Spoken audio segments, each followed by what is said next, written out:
Right now, the universities are going through a lot of financial difficulties, and all we're asking the government is to increase the funding to the universities because we are not funded properly.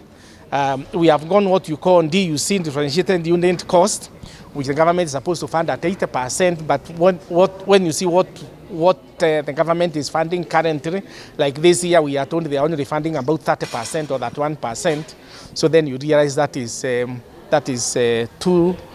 That percentage is too small, and therefore if then we have to give the quality education and quality services that we require, then the government has to increase the funding.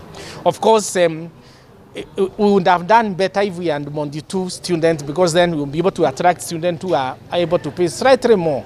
But then that is not there, because everybody who gets a C+ now, because of the 100% transition, which is a government policy, then becomes a government-sponsored student. So we don't have any student out there that will come and join and become self-paying students.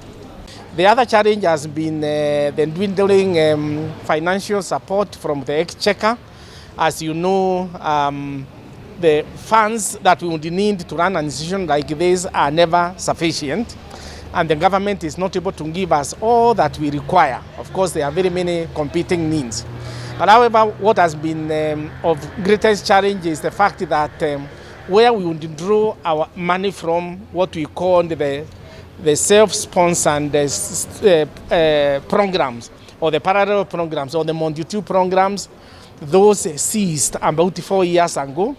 And actually, the last batch of the students have just graduated 2 weeks ago. So we have a challenge there in that the expenses for the university are increasing year in, year out, but then you find the budget are declining. And as a result, then that has been a big challenge.